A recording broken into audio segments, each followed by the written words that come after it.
Afternoon.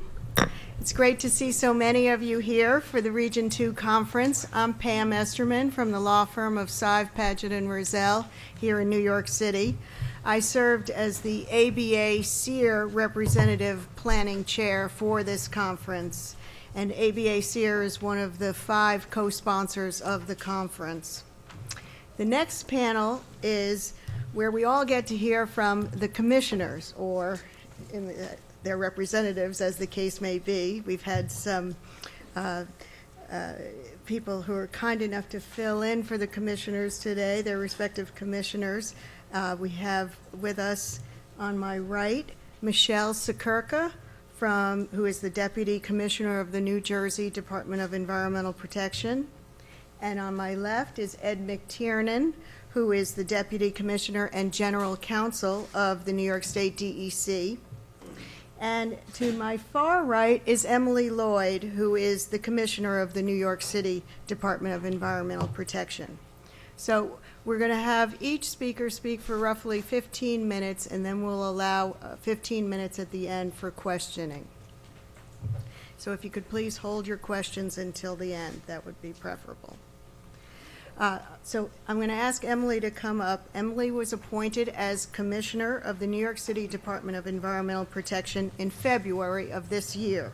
She previously served as Commissioner of DEP from 2005 to 2009. From 2011 to 2014, she served as an administrator of the Prospect Park and president of the Prospect Park Alliance. She also served previously as Commissioner of the Department of Sanitation from 1992 to 94. Emily also worked as Chief Operating Officer of Trinity Real Estate and an Executive Vice President for the administration of Columbia University. So Emily received her degrees from Wellesley College, a Master of City Planning from the University of Pennsylvania, and is a Loeb Fellow in Environmental Studies and Urban Design at Harvard University. Emily.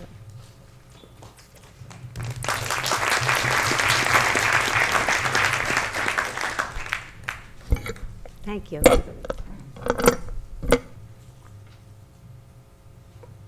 Let me start by confessing that I am challenged by these. So if we seem to be going backward in time, it's probably because I have the wrong side. Yep, there we go. Okay, so what I would like to share with you today are my thoughts as someone who is recently back at DEP, having been off in a different world for a while. And it's a very different world from what it was 5 years ago in many ways. 5 to 10 years ago, we were managing day-to-day at DEP. We were very focused on how to get things, how to make our water main breaks be less frequent, how to clean out catch basins more frequently, how to deal with a lot of day-to-day problems of aging infrastructure, how to come into compliance with regulations, and just starting to try to figure out the implications of climate change. We knew it was coming, but it didn't seem to be coming that fast, and it felt to us as though we had a little bit of time to think about this. Just to give you an overview of what managing DEP day-to-day meant to us, it is first and foremost the city's water utility and wastewater utility. We provide water for about 10 million New Yorkers. That's New York City and about 70 other jurisdictions in the state.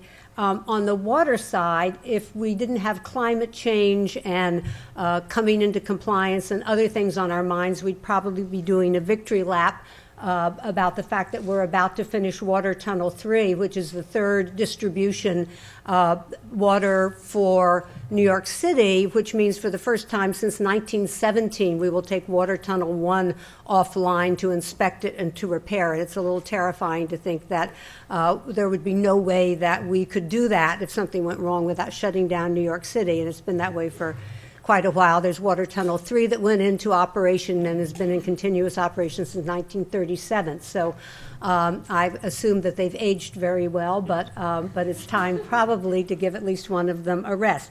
We also finally have started work on repairing the Delaware Aqueduct, which brings in 50% of our water, our best water, and has been leaking copiously for at least 25 years. The department spent about 20 years figuring out what to do about it, having people design submersible vehicles to go in and look at it and see what the problem was. Meanwhile, large watersheds in and of themselves were being created on the surface. And there was a lot of concern about how to do this. We had a hard time coming up with enough water to shut it down to do the repairs. But that's now been addressed, and that repair is underway and will be completed in the early 20s. So those are really very good things, but they sort of pale by comparison to some of the challenges I'm going to talk about. The wastewater treatment watersheds are 14 in the city, and they have, each of them has its own plant. About 2/3 of the city is drained by combined sewers. I mention that only because it gets to be important, because when they're flooded with stormwater, they turn into combined sewer overflows. And if Judith were still here, she would, I'm sure, let you know how she feels about those. Some areas still have no storm sewers at all. I'll talk about that a little bit more. Notwithstanding that, we do have these 14 plants. We've been upgrading them very significantly, and the harbor is now probably the cleanest it's been since we've been keeping track of it a little over a century ago. It goes up and down a little bit, but overall it's getting better. And then the third thing is that we, on behalf of the city, oversee the regulations for air quality and noise and hazardous materials, but we will leave that for today. We won't talk about that. So climate change, the department started when I went there in 2005, having come from Columbia, where I was watching some really fabulous people starting to do work on climate change and telling me we should be doing green roofs and things like that at Columbia. DEP had already started working with what became the Earth Institute and NASA, saying, okay, we get the big picture, but what's it going to be like in our slice of the world? We need to know more. Are we going to still have water upstate? What is it going to be like for us? And they really started in earnest trying to keep pace with climate change and figure out what the changes were going to mean. And that has entailed along the way trying to do much more sophisticated modeling so that we can understand predictions better and think about how they will affect the water supply in the reservoirs, how they will affect how we manage our wastewater treatment plans, and making much more specific plans about adaptation. But as we started to focus in on our little slice of the world, what did we see? Well, what we saw first and foremost was a lot more rainfall, and more frequent and more intense. And our first reaction was to think, how are we ever going to manage that? Our second reaction was to think, thank God we're not California. We would so much rather have more rain than too little rain, even though it creates problems upstate as well as for us within the city. It means much more intense rainfall, not even when the big storms come, but, and all of you probably know this, even, every time I get a notice, every other day it's going to rain, it almost always says now there will be a possibility of severe storm cells. We will have a regular rainy afternoon, and someplace there will be 1.5 inches of rain in less than an hour. It's just a little storm cell, and it exceeds the capacity of our sewer system and creates a problem there. We also know that with that will come intermittently probably severe drought, probably worse than we've seen in the past, and we've seen some very bad ones in the past.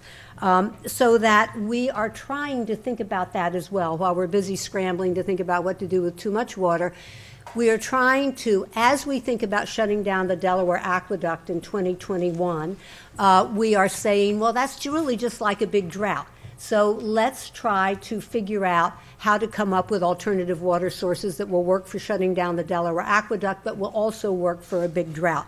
And some of those things include the fact that we are getting ready to put into operation a filtration plant to filter what is typically about 10% of our water. It probably would not have been worth the investment if we didn't have to shut it down for the Delaware Aqueduct closing, and if we weren't so worried about drought. Typically it provides 10, it can provide up to 20% of our water, but it's from Westchester. It's the most compromised water. It's too late to do anything about that now, and we've built a huge plant that will allow us to get 290 million gallons a day out of it. We are also looking at a very aggressive conservation program, making a lot of investments in the city and upstate in communities that use our water to try to save about 30 million gallons a day, because you can't get that in place in a couple years. We want to get it in place and have it be a permanent reduction in our water use. And we're also looking at tapping the Jamaica water supply that's been shut down for a long time. It got contaminated, but it can be filtered and put back into distribution, and we're looking at how to do that for another about 30 million gallons a day. So we're trying to think about drought as we prepare for shutting down the Delaware Aqueduct. Well, managing stormwater in terms of our waste shed really means creating ways to deal with areas that don't have storm sewers, because that creates a tremendous amount of water on the surface that really has no way to go, because there aren't even catch basins. So there's a lot of flooding in the streets, flooding in people's homes. Interestingly, or sadly, the areas that don't have sewers, those are those areas in orange by and large, the areas that don't have sewers are the areas that were built out very quickly after World War II. What goes along with that is that they were also, if you drive through the areas, many of them are split levels. Thank you, Frank Lloyd Wright. They're split levels. The first floor is frequently below street level with a driveway that goes down. And that means that they serve as catch basins for all intents and purposes. Water runs right off the street and down there, and people are losing use of the first floor of their house, which is very sad and a terrific problem. And we're working with homeowners in that area to try to figure out what we can do, and that's within our realm of responsibility, and what they can do.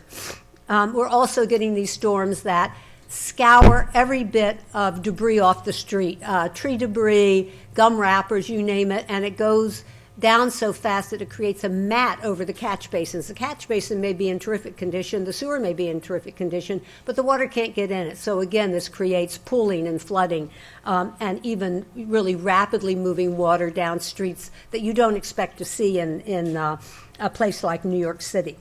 And that's even before we get to the superstorms like Sandy, which we know are likely to come more frequently than they did in the past. And so we're also trying to think about extreme weather events. And we have developed a resiliency plan. We completed it in 2013.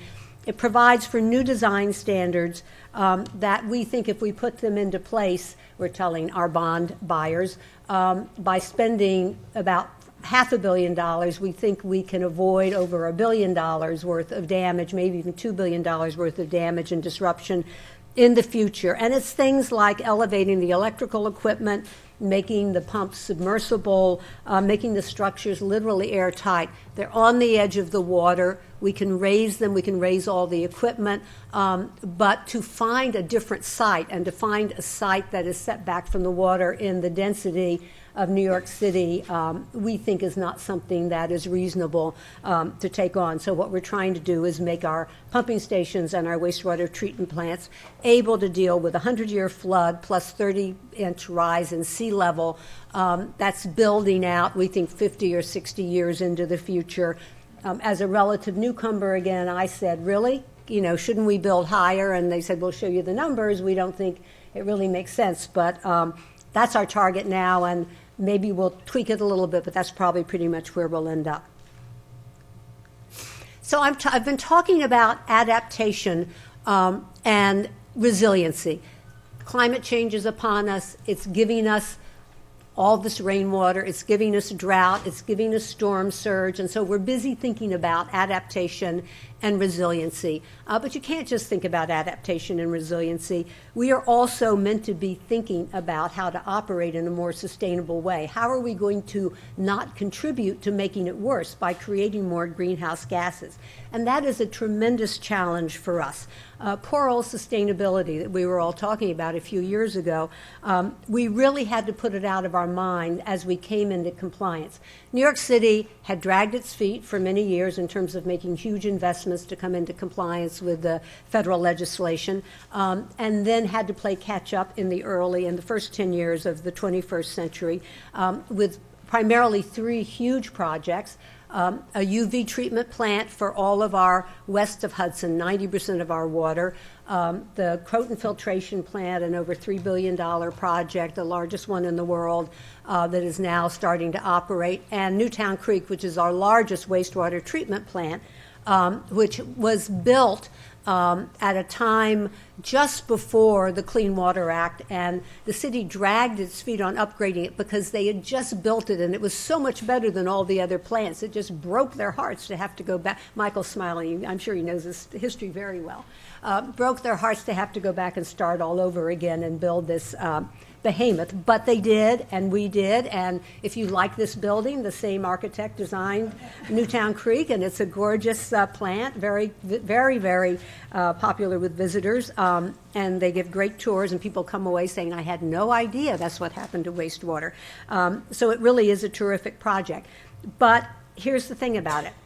It uses a huge amount of energy. If you look at if you look at the top, our wastewater treatment plants, which is the only place really that we pump water, that we force it through treatment, use a huge amount of energy. We are the 3rd largest municipal energy users in the city, behind the Department of Education and the Health and Hospitals Corporation. We use a huge amount of energy. And then if you look at the stripe at the bottom, and I'm sure I have a little thing on here if I knew how to use it, but I don't, and I just did something terrible. There we go. If you look at the green stripe at the top, you'll see we go along with our wastewater treatment plants, and they use more energy as we add treatment to them, like nitrogen removal. And then you see the Croton filtration plant and the UV facility, and see what energy hogs they are. Our entire water system west of Hudson comes down virtually without using any energy. Doesn't have to be treated, doesn't have to be filtered. It gets treated with chlorine and fluoride. And it doesn't have to be pumped because it all comes by gravity. It comes into the city with enough head to push it to the 6th floor of buildings, by and large, throughout the city. It is just a miracle of engineering. And it means it's incredibly sustainable. We use no energy to do it. And it's one of the things that makes it so precious. As we add more treatment, as we added Croton and UV, and as we added Newtown Creek, our energy use bumped up very significantly. And that's what we're starting to think about now, is how can we, without using so much more energy and without creating so much more greenhouse gas, how can we not only come into compliance and not only manage for resilience, but how can we actually, my time's up? Okay, I'll do it very quickly. How can we actually become partners in sustainability? I am almost done. Actually become partners in sustainability. That's very important to us. And the first thing is to keep filtration avoidance. It's going to be very difficult to do, largely because of the rainfall creating turbidity. But keeping filtration avoidance is a huge step of sustainability. The other thing is to reduce greenhouse gas emissions at our plants, and that's by reusing the energy there, reusing our own methane to run the plants. At Newtown Creek, we're not only using the methane, but National Grid is scrubbing it and putting it into distribution, putting in solar panels at one of our plants, where our plants tend to have a lot of space, really trying to figure out how we can provide ourselves with our own energy. The other big issue for us increasingly is affordability. I'm sure you've heard our mayor talk about this issue. He's very concerned about inequality of income and what you do about it. As we made these huge investments, we spent a lot of money. As we spent a lot of money, the bonds we're retiring from 30 years ago at a rate of about $400 or $500 million a year can't catch up with the $3 or $4 billion a year worth of bonds we're issuing to build all this infrastructure. So you see the red line keeps going up into the future. That is our debt service. And what that means is you can see the spike in our water rates. Over the past few years, we've increased our water rates. I can't remember whether it's over 100% or almost 100%. This year is way down for a variety of reasons. We have very good luck with borrowing costs and other things. But this is a huge issue because, as you've probably read, the middle class is sort of disappearing. We have a very small number of very rich people and a lot of people who do not have very much money. And so we think now almost a third of the households in New York City are spending for wastewater. They're part of their water and wastewater bill, spending more than the supposed 2% that is meant to be what makes it affordable. And we think that more people are sliding into that area, and we have to figure out how to do all these good things, but do it in a way that the ratepayers who pay all the costs of operating our system can afford. So that brings us to the last big challenge, which is green infrastructure. We are huge believers in green infrastructure, and the concern that we have is that many of our regulators tend to think of it, or at least we have the impression that they think it's nice. They think it's icing on the cake. But they think it's sort of a red or maybe a green herring. That maybe we're even cynically trying to substitute it for serious infrastructure because it's less expensive. We actually think there is a tremendous opportunity through all kinds, through right-of-way infrastructure, through schoolyards, through working with NYCHA, with the mayor's new affordable housing program, the park system, a huge area that could be made to work as stormwater detention. All across the city, we think we could do much of what we need to do in stormwater management through green infrastructure, but it's going to take us a while to figure out how to do it and to get it in place. And so the big challenge that we're trying to wrestle with now is to really get this on the agenda, not as something neighborhoods love and that it's just a really nice thing to do, but as something that is seen as a core way to address it and to get a little space in terms of time to try to really pull this into the vocabulary of how you manage stormwater throughout the area, and people are doing it throughout the world. We just have to get it taken more seriously here. Thank you very much. Thanks for letting me go over.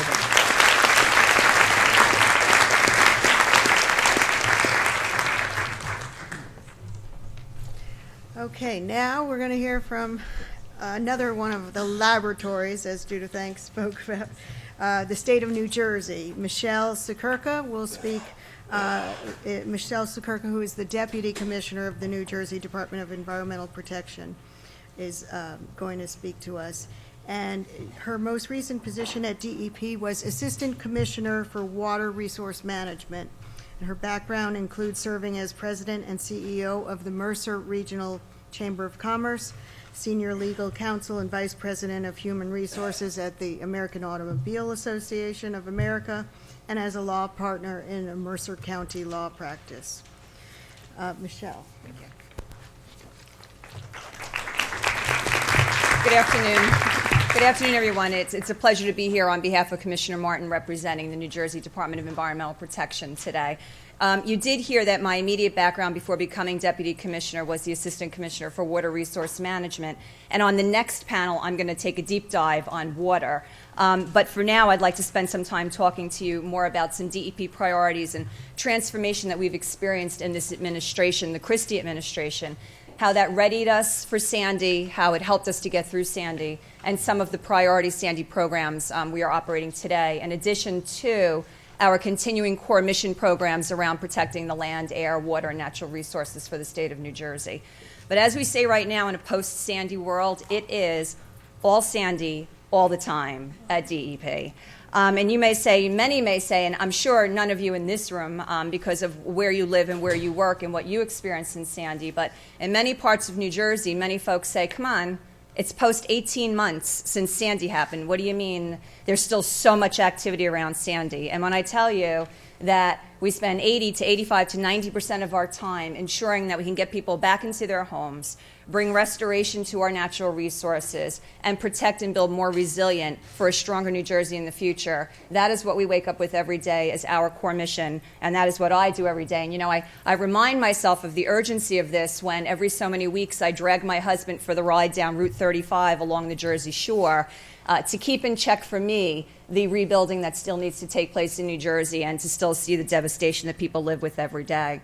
So at DEP, we have anywhere from 8 to 10 different Sandy programs that we administer on a daily basis. But I want to talk to you a little bit today about 4 priority programs and give you some insight to where we are on those programs. Rebuilding our beaches for enhanced shore protection, buying out repetitively flooded homes in areas where homes probably should never have been built in the first place, elevating other homes out of harm's way, and improving infrastructure resiliency throughout the state.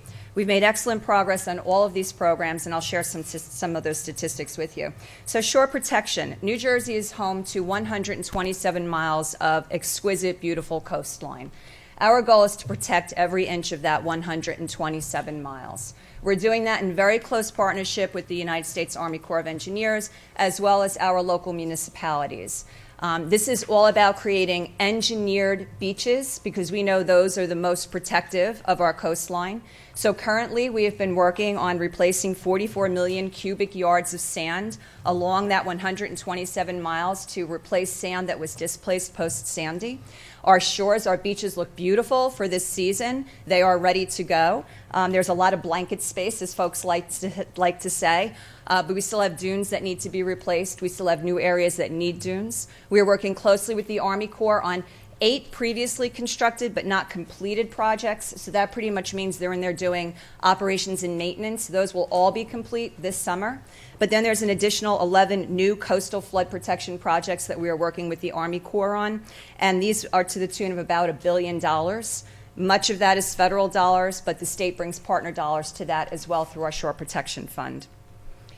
Buyouts. So we have a program called Sandy Blue Acres. In New Jersey, we have a very successful program called Green Acres. And if you drive around the state, you will see signs that say, you know, Preserved Open Space Green Acres Program. And that's when we go in inland, we buy areas and we return those to natural, recreational, and restorative areas. The Blue Acres program makes sense. We're talking about flooded properties. And so what we're doing, the goals of this program, is to get people and property out of harm's way, again, in areas where there probably shouldn't have been homes in the first place. The goal is to restore those areas back to their natural state so they can serve as a natural buffer to protect the others in that area that do belong there. And how this program works is it's a totally voluntary program. So first of all, we have to have the buy-in of the municipality because think about it, it's ratables, right? You're losing homes, you're losing ratables. So the mayor, the council, the decision makers, the policy makers, they have to understand it's the right thing for their community. And then the homeowner has to come willingly and voluntarily to the table. So this is a 100% voluntary program. And what we do is we work very closely. And the way we purchase these homes is we purchase them at pre-storm prices. So if your home was devastated in Sandy, we come in and we give you an appraisal value before the storm for your home because that's what's equitable, that's what's fair. What we are doing right now is it's our goal in this post-Sandy world to acquire up to 1,300 homes. We have about $300 million of federal dollars partnered with state dollars in order to do that. About 1,000 of those homes are in tidal areas that were directly affected by Sandy. And then another 300 are in areas that have repetitively flooded in the state of New Jersey for years and years and years. The Raritan and Millstone Rivers, communities along the Passaic River Basin, communities that have, you know, waited for the day that we could have the money to bring these types of opportunities to them. Some of the current statistics we have, we've secured funding so far for 524 homes. We've made offers on 364 more homes, and we've now exceeded closings of over 100 homes. And the demolitions now continue on their way. We do this in a cluster fashion, so think about it. You go into a neighborhood, right? This isn't about picking off a house here and there because you're not going to get that good flood protection. But you go into a neighborhood, you go into a cluster area, you return it to its natural state, and now it is there to protect the rest of the community from future impact. Where there are areas where all you need to do is lift up the homes through our hazard mitigation dollars, and these are FEMA federal dollars through the hazard mitigation program, We have $100 million that we are putting toward an elevation program. Currently in this program, we have about 21 active applications. And what you get in this program, this is a reimbursement. So first you have to elevate the home, and then you have to bring in proof that you elevated. These are federal requirements that we follow in the state. You can receive up to $30,000 towards your elevation. So for many people, it's only a percentage of what the cost may be. For others, it's a significant percentage. But it is a reimbursement, and some of the challenges in this program is the family having the money up front to be able to do that. Infrastructure resiliency. So just like New York, New Jersey, our infrastructure is very, very much dated. We get a D, as does most of the states, in how we fare in terms of the condition of our infrastructure. And we need to pay more attention to our infrastructure. And as you all know, when you have people out of their homes and when you have people who are devastated by a storm like Sandy, the first thing you do is focus on homes and getting people out of harm's way, and the infrastructure tends to fall by the wayside, especially water infrastructure, because we don't see it. It's one thing when you see a crumbling bridge. It's another thing when you drive through a tunnel, or when your power goes out. But you know what? When you turn on your faucet or you flush your toilet, the water always comes out, the water always goes away. And we don't see the crumbling condition of that infrastructure because it's hidden, unfortunately. Sandy caused an estimated $2.6 billion just in our water and wastewater infrastructure in the state of New Jersey. Many of those damages are FEMA eligible because they were directly impacted. But however, in order to rebuild the right way, we have to build them more resilient. We have to take a step to make sure that they are stronger the next time around to withstand another Sandy or any type of catastrophic event. Another issue is, again, when you're using FEMA money, this means that you have to pay up front to be reimbursed. Now, think about this. In the state of New Jersey, we have 526 individual municipalities, most of which operate their local wastewater treatment facilities. That means it's their money, it's the taxpayer money, they're the ratepayer. Okay? So for them to come up with the upfront money to make these repairs can be very challenging. What we've done in the administration post-Sandy is we established the Statewide Assistance Infrastructure Loan Program. We like to call it SAIL, because in government everything has an acronym. But the idea of the SAIL program, which is a first of its kind for FEMA and for this type of program, is to create an upfront revolving loan fund so that we could get money in the hands of our facilities up front so that they can make those payments, and then we can guarantee on the FEMA money in the back to get reimbursed. We do that through our Environmental Infrastructure Trust Fund, which is an entity that's of but not in government in New Jersey, and they are responsible. They're pretty much DEP's bank. And so this affords the opportunity for our water and wastewater facilities to get their recovery going much faster than they would be able to do. In addition to that, we have leveraged our state revolving fund. That's money we get annually from EPA that is specifically toward funding water and wastewater infrastructure projects. And we got a special appropriation in New Jersey of $238 million in Sandy, in the Sandy Declaration. So we've taken our fiscal year 14 money, our fiscal year 15 money, and our Sandy money, and we're putting that all together and leveraging it through our Environmental Infrastructure Trust to create a pool of money of about $1.1 billion in order to advance the rebuilding efforts for our infrastructure post-Sandy. Now, it's not just about water and wastewater. I know in New York you did as well, but in New Jersey, we were without power in many areas of the state for up to 3 weeks.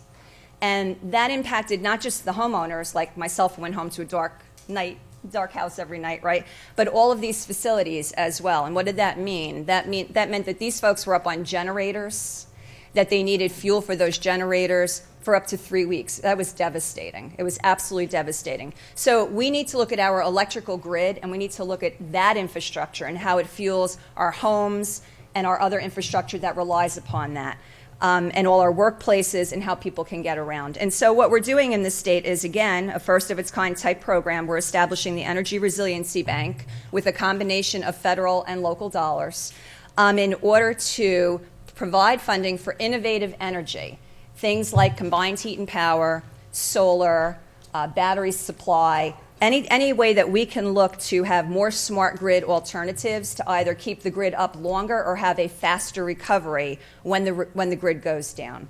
So we have some federal dollars that we're using to launch that. That will be a partial grant, partial loan program. There will be a big emphasis on wastewater treatment facilities for that program because they are huge. As Emily said, They're huge energy hogs, right? So the faster we can get them to innovative energy, and when we can get those big facilities off the grid, that leaves the grid available for the rest of us.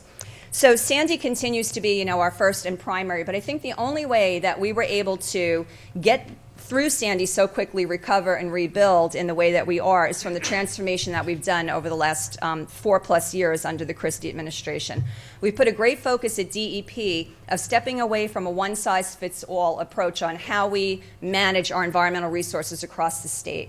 We are taking a much more comprehensive approach on a regional basis, whether it's watershed or whether it is in a particular area of a natural resource, our pinelands, our highlands, but taking a comprehensive regional approach, identifying stressors in that region and coming up with comprehensive solutions that are cross-agency, that are cross-element. So the stressors that include, how the air impacts, what is the impact on the water, what is impacting that water, what are the natural resources. Then now we take cross-agency teams and we bring these unique solutions to these regions as opposed to thinking that a one-size-fits-all across our state works. A great example of this is the CSO permits that Judith spoke about earlier. The same in our CSO communities. The CSOs that we have down in Camden County, New Jersey, which is along the Delaware, is a very different, unique situation than the type of CSOs that we have up in the Hudson River area. And our solutions need to be unique to those areas and what their infrastructure needs are and what the stressors that cause the impact on the CSOs are. We're very proud of our draft CSO permits. Actually, if Judith were still here, I would thank her for saying that ours are the best draft permits she's ever seen for CSOs, so we're very proud of that. Our team worked very hard alongside of that. Some of our other transformational things that we've done over the past few years is implementing our LSRP program, our Licensed Site Remediation Professional Program. What we've done is, as a government agency, we're very restricted on building resources and people. We just, we don't have the money to run government like we used to back in the 70s when we created all the regulation. So we now need to rely more and more on external certification from licensed professional engineers. And our Licensed Site Professional Program does that for site remediation. The program is now in its 3rd year. It's very successful. We've been able to jumpstart and advance cleanup on more sites across the state in the last 5 years than we had in probably the 15 years prior. Something we're very proud of. We're undergoing a lot of regulatory reform on this whole idea of doing comprehensive approach. We're also taking a comprehensive approach in the rules and regulations that we need in order to manage those types of solutions. And something very important to us is increased transparency, working very closely with our stakeholders. And the idea of customer service, it extends outside to our regulated community, but it extends inside DEP as well. The more and more we break down the silos amongst our different divisions, the more and more we cross-train our folks so that they can understand the siting of an air issue when they're working on a water issue. The more that they have a respect and understanding for what each other does, the better they work together, the more comprehensive the solutions they come up with, and then the better we have in terms of providing good services for our community. I see I have 40 seconds left, so I'm going to stop while I'm ahead. Thank you.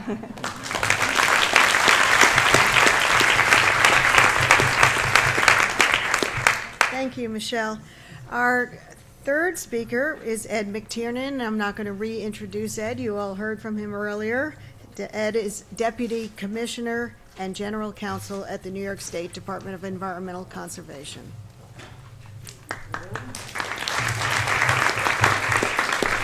Very kind of you to stick around to hear from me twice. I'm here on behalf of my tireless Executive Dep, Mark Gersman, and for those of you who are hoping to see Mark, I hope you won't be too disappointed. Before I get started, I couldn't help but respond to what I thought was maybe a little commentary from Commissioner Lloyd about cynicism on green infrastructure. I recently went to a meeting at DEC, and I had to pry a slide ruler out of an engineer's hand, okay? So I think these people are coming along, but it takes time. I'd like to review a few things that are happening in New York State at the department. Governor Cuomo has, I believe, primarily and perhaps rightfully focused on economic growth and stabilizing the budget. Thanks to what is generally seen as a cooperative legislature on environmental issues and an energetic Commissioner Martens, we've also been able to tackle a lot of important environmental issues. And I'd like to review basically three. One which we've all seen coming for a long, long time. One which nobody saw coming, at least nobody I know saw coming.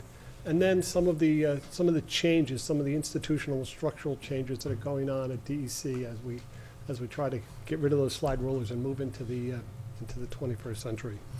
The issue that we've been talking about throughout this conference, and that certainly everyone saw coming, of course, is climate change. And I'd like to spend some time reviewing New York's approach to climate change and regulating greenhouse gases with you. The issue which no one saw coming, I certainly had, and pardon the pun, a crude awakening, was the fact that New York State had become a virtual pipeline for the movement of crude oil. A radical change in the way energy, hydrocarbon energy at least, is delivered in this country.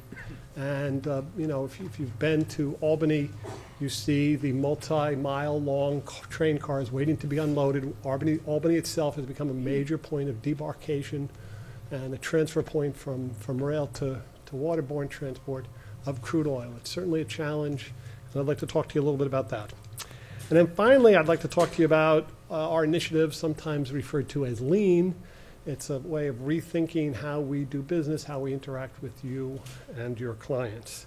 So my clock has already started, and I'd like to talk to you a little bit about climate change, RGGI, Section 111D of the Clean Air Act. And, in New York, we're certainly very encouraged by the rumors about what's happening in Washington. But we like to think that in New York State, we've been actively pursuing policies to reduce greenhouse gases. We're not allowing the national debate, the paralysis about the cause of climate change to get in our way. We're pursuing a path forward, a path for the future. In 2013, Governor Cuomo announced in his State of the State message that he would be insisting that our partners in the Regional Greenhouse Gas Initiative, move towards a lower cap. I personally think the real challenge with RGGI is not, demonstrating the desirability of the cuts. It's demonstrating the benefits that the state receives from the payments from the trading program, and making certain, that we demonstrate that those benefits from the auction proceeds reduce emissions, support economic growth, and frankly, result in a better quality of life, net balancing.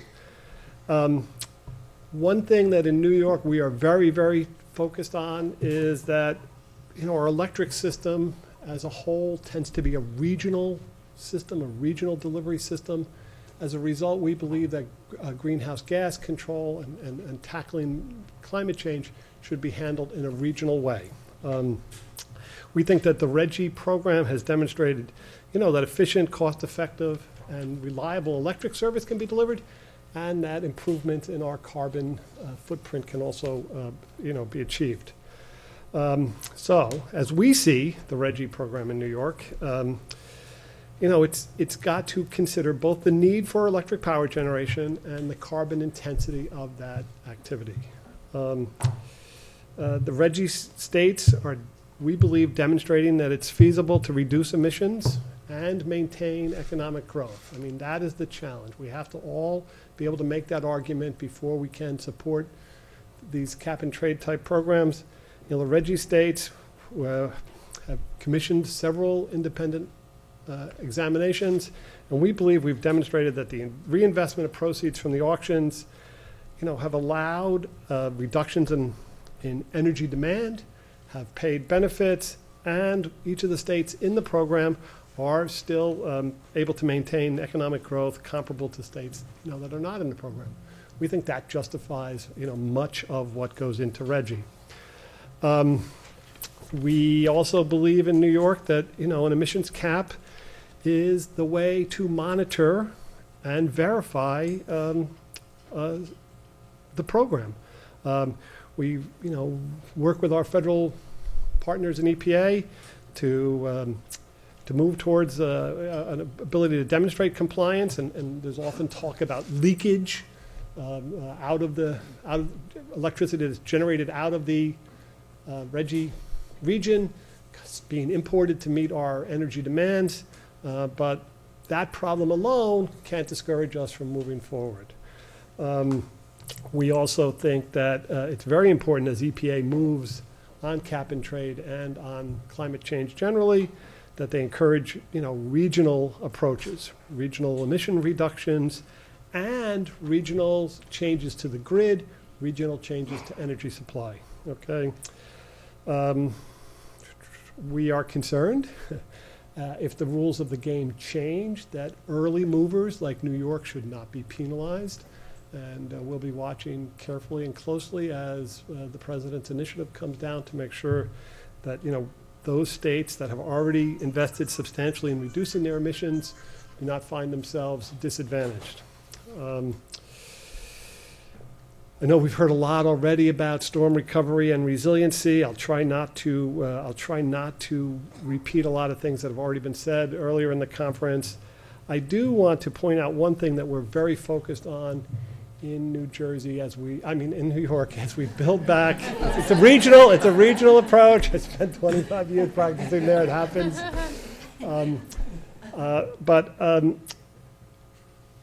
As we build back better and smarter and stronger, we are very focused on nitrogen removal. Nitrogen removal is an important component, we believe, to rehabilitating natural systems.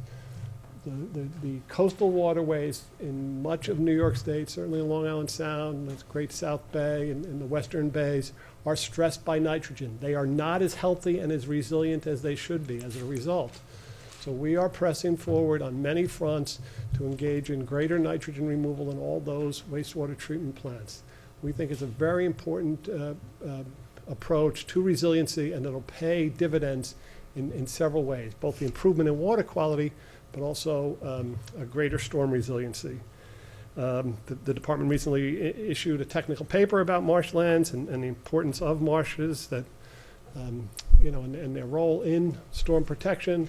But the missing link there is often, as I said, too much nutrients, nitrogen, damaging those wetlands and other marshes. And we are very focused on that as a way to build back better, back smarter, but back stronger, as we move forward and recover from these storms. Let's see. Okay. So I don't know. I suppose most of you are like me. You read those predictions about what the issues of the future are, what things are coming down the pipe. I try in my few free moments to stay on top of things. I had no idea that oil trains and crude oil movement by rail would start to consume 30, 40, 50% of my time. I had no idea that I have to understand, federal laws on rail transportation, rail safety. I had some vague idea about this 111D car, mainly because I listened to NPR, not because of anything professional. And then literally overnight, New York's rail network became a virtual pipeline for moving oil from the fields of North Dakota and potentially Canadian tar sands to market, either to refineries in New Jersey or refineries on the Gulf Coast. It has proved to be a staggeringly important issue to the public. If you've been through upstate New York, places like Syracuse, Utica, Albany, there are rail lines that run through the downtown of almost every one of those towns. I'm not talking about the edge of town. I'm not talking about the other side of tracks. I'm talking about the main stoplight at State and Genesee Street, which every upstate town has. Those two streets has a railroad crossing, okay? Most people thought these rail lines were abandoned. That's how little freight was moved on them. Now there are routinely trains carrying 100, 125 rail cars, sometimes 2 a day, moving through many of these towns. Not surprisingly, the public was startled, in many ways alarmed. To say that we were caught a little bit flat-footed among friends, I might admit and acknowledge that. But we're working very hard with our federal partners and to bring all the state resources to bear, that are available to understand, address, and manage this issue. Governor Cuomo issued an executive order in January calling upon all of the state agencies to work together to analyze the issue, to address and identify resource needs. There is a very important report. If you have not yet dug into this issue of crude transport by rail, there's a very important report available on, I believe, the governor's website, certainly on DEC's website, on crude oil transport by rail. Has great photographs, unbelievably good pictures, really spells out the issue, identifies a lot of the challenges that face all of us. As the chief legal officer at DC, there are special challenges that I've confronted. This is an area where there is plenary, in many ways exclusive, federal jurisdiction. What is more interstate commerce than a railroad? We have called upon our federal partners to up their game. We've committed to make improvements in the way New York State reviews, manages these resources. But it's a challenge. It changes, in many ways, a somewhat sleepy federal-state relationship on movement of materials, hazardous materials, by rail. We're working presently with the Coast Guard, with the EPA, with the Federal Department of Transportation on any number of fronts. We also, as some people know, have several facilities that we manage, oil storage terminals where the intermodal from one mode of transportation to another transfer takes place. These are new challenges which which we've been called upon to respond to. That's very much a developing story. Stay tuned. There are a lot of changes still to come, I believe, in the way that we manage the transportation by rail of hazardous materials and crude oil in particular. But it's certainly a new problem and one I will confess I didn't see coming. Okay, structural changes. At DC, we are undergoing an unbelievably major initiative called LEAN, Lean, okay? It's some kind of crazy business school talk. I will confess I don't truly understand it, but it involves a critical self-assessment of how we do business. How do we process a piece of paper? How do we meet people at the front door? How do we manage our affairs? It is intended to identify opportunities to be more efficient. It is intended to identify opportunities to be more predictable, more reliable in our outcomes. We're attempting to apply this philosophy across the board, and it is a challenge, okay? But I hope that you will see great improvements in both our e-business approach. We are trying desperately to be more responsive to the way modern business is done. I really believe this. When I come in the morning and I'm early, I turn on my computer. I think the lights flicker in my building, okay? We have a very old and stressed infrastructure in state government. We're working hard to update it so that we can do business in a modern, internet-based economy. Along these same lines, we recently adopted an audit incentive policy. I would encourage those of you who are not familiar with it to make yourselves familiar with it. It provides opportunities for you and your clients to have predictability in enforcement cases. It is a response to a real challenge. Commissioner Martens came in and said, hey, we want to encourage auditing. We want to encourage environmental management systems. But the people who do that get treated the same exact way as the people who we find out the problem when we do an inspection. If we want to encourage behavior, we have to reward that. We have to chart it, we have to understand it, and we have to reward it. The audit incentive policy is not, let me underscore that, not stepping back from our enforcement responsibilities. We have and remain committed to all those enforcement obligations that we have, both that have been given to us by the legislature, that we have from our federal partners, but we want to take advantage of all those marketplace forces, those structures that the marketplace, that so many stakeholders have now put in place. I hate to tell you this, but in many ways the environmental movement has been very successful.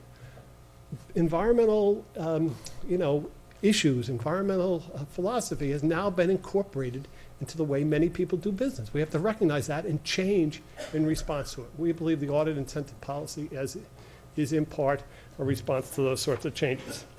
So I'm glad to stick around for questions. I'm glad to wrap this up because, when many of you were young lawyers, there was always that time when a partner came to you and said, here's the motion, could you get down to the courthouse and argue it? I had that flashback when Mark Gerstmann gave me this file and sent me here today. Okay. But I'm very happy to be with you, and I hope we can answer some questions. Thank you.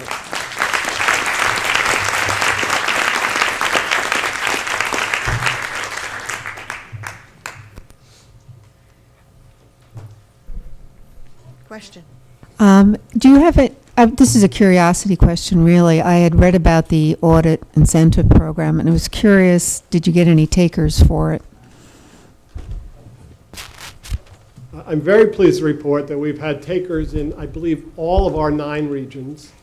The companies that have come in have ranged from small mom and pop operations to some very large facilities with multiple sites. The first of the audit reports are now starting to come in, so we're having to address the results of people who've identified, self-critically problems under the audit policy. So we have had takers. We do have some success stories. I would especially point out to people the extra benefits to new business owners available under the audit policy. We really did not want to put people in the position of discovering a problem, having bought a business, and not knowing whether they should come forward and resolve it. This is a path to get back into compliance. So the answer is yes. Thank you. Question. Any comment on the future of brownfields cleanup and reuse in New York? I think it's on. Any comment on the future of brownfields cleanup and reuse in New York? I'm not sure if you were here earlier. We spent a fair amount of time, angst and a lot of other things learning about that. The department is very much committed to reauthorization of brownfields bill. We're very, very interested in both getting sites that are presently not really, don't really need tax incentives in order to have redevelopment. We'd like to get them into the program, but have a way that they not have to take tax credits. We'd like to have a liability protection provision that does not involve tax credits. We'd like to have predictability, and we'd like, most of all, to have an extension of the 12/15 deadline.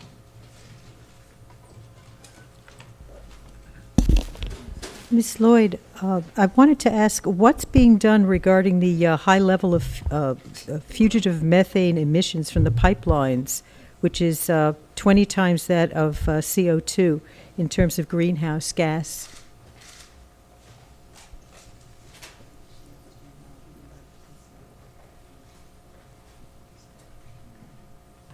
I'm not familiar with that topic.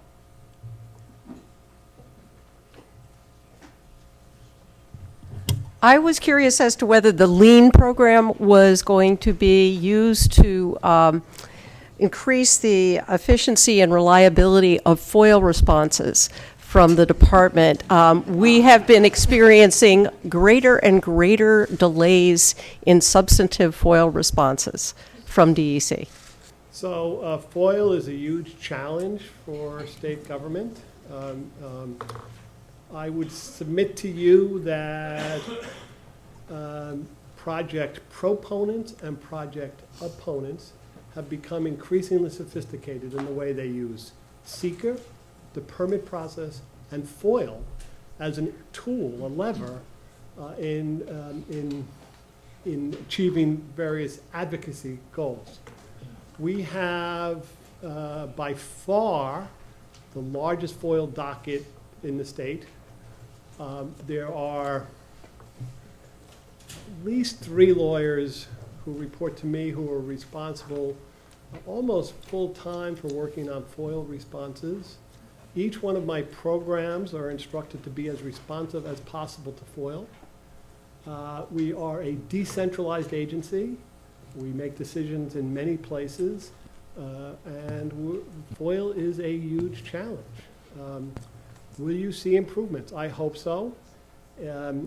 It won't be necessarily as a result of the LEAN process, frankly, because I think we're very much aware of, of the FOIL challenge, and there are also, frankly, just statutory and other deadlines to some of the FOIL limitations. It's not a process that lends itself much to LEAN, but there are, for example, it's not uncommon for a project participant in the process to FOIL us every single week on a matter. I mean, this is a drain. I won't try to sugarcoat that. There are more FOIL challenges. We are handling exponentially increased FOIL appeals.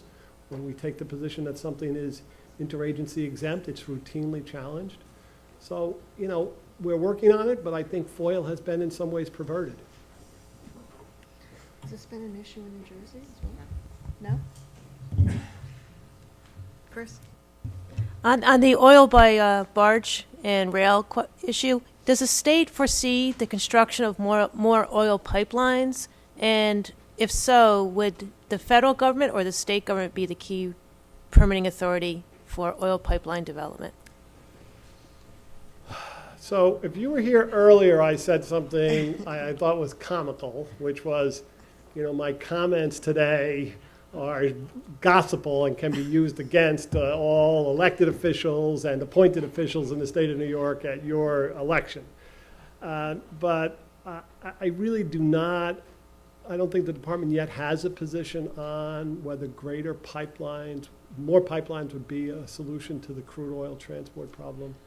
And I'm reluctant to address it in the absence of, of the department having had time to deliberate on that. We're working hard on it. Now, there are certain pipelines that only FERC, the Federal Energy Regulatory Commission, has authority over. But I don't want to lay all pipeline issues at the federal, altar. So I'm sorry, I don't have much of a response. I was going to say, what did we talk about before Sandy? Now, a new issue. Question. Eileen. Thank you, Pam. This is a question for Emily Lloyd. I was happy to hear about the upgrade of Newtown Creek. I know it's the largest of the wastewater sewage treatment plants coming online, I think, before North River. But I missed it. It may have been in your presentation. What was the completion date for the upgrade? When did that happen?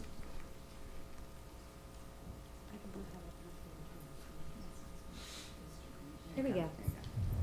It is essentially complete and operating in compliance now. There are still some contracts being closed out, but it's up and operating. Thank you. My question is for Mr. McTiernan. So with all these oil trains passing through New York, do we have any revenue or any protection against possible hazards or damage and such? Well, we have many levels of protection. This is not a risk-free economy we live in. I don't think there are guarantees. We also have a tax on the transfers of petroleum products in New York State. But if a train is loaded in Montreal and destined for New Jersey and merely passes through New York, there is no revenue to New York. We also do not have a sophisticated approach to host community benefits for some facilities, including MOSF, major oil storage facilities. There's no question that we have a slightly rudimentary approach to those sorts of things. But as far as protections, let's face it, this material is in a DOT-approved container for its hazard class, the full structure of the federal DOT inspection program, and the rail safety record is quite good, is behind it. The department has significant resources to respond to oil spills and other spills, but it's not a risk-free world. Mike? This is a question for Michele Siekerka. I was struck by your comment favoring engineered beaches. My question is, how long can you keep that up? At what point will sea level rise and the increased intensity of coastal storms make it impractical to continue engineering your beaches in place? And how much money does the state of New Jersey want to spend meanwhile on trying to engineer these beaches? So the big challenge is ongoing operations and maintenance. So you're right, there's the capital cost up front of getting the beach in place, and then there's annual or multi-year replenishment that has to occur. So we're working closely with our locals on this issue. We do have an annual allotment of shore protection money that we use toward that end. We try to match and leverage other federal dollars toward that as well. So when we do our Army Corps projects, majority of the Army Corps projects, actually a large amount and majority, are 100% federally funded on the capital side. We just need to make sure that we can then on the back end continue to enhance our shore protection dollars at the state level. And then we need some match from the locals so they have skin in the game to recognize their responsibility as well. I'm not going to say it's not a challenge. It will be, but it's something that we just have to keep thriving forward and making sure that we can find new ways to leverage those dollars. Other questions?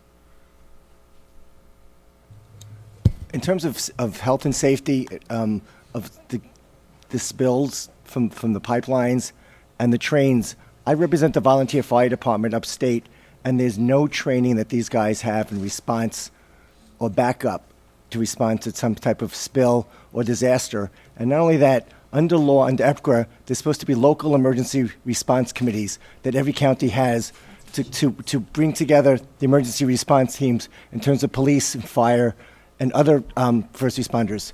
And New York State has not been pushing the counties, and New York State's been failing to have these committees meet. How do you respond to that? So I was just saying, let me jump in because I'd like to talk a little bit about what we're doing in New Jersey around this exact same issue, because this is a very hot issue.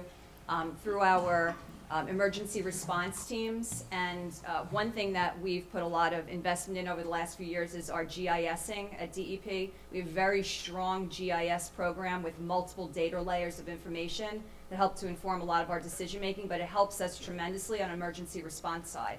So what we've started to do in New Jersey is look at where the trains pass through the downtowns of neighborhoods, because we have it as well, in our most densest areas are where these trains are passing.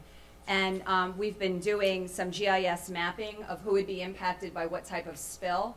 And we're starting to engage our local OEMs, Office of Emergency Management, on the type of training given the type of chemical that might be coming through, whether it be crude oil or something else.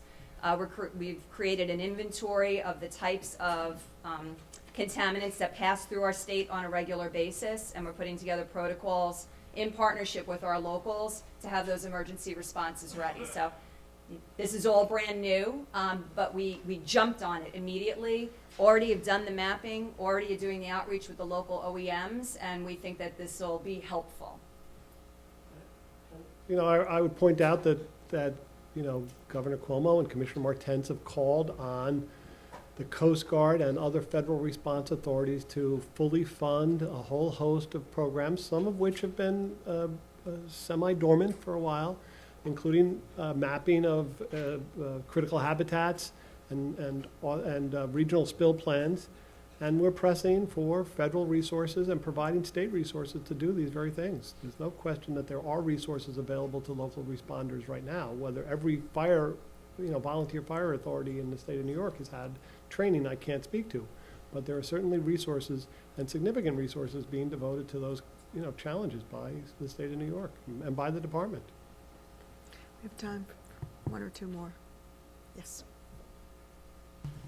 This is for Commissioner Lloyd, and I guess also DEC. I was a regional administrator that negotiated the filtration avoidance decision, which is probably one of the proudest things I've had in my career.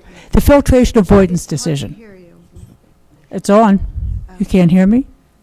I can hear me. The filtration avoidance decision, I negotiated as regional administrator for EPA. I'm interested in is all the compliance going according to Hoyle? And do you expect that this is going to be indefinite, or are there substantial investments that the city is going to have to make to maintain that avoidance?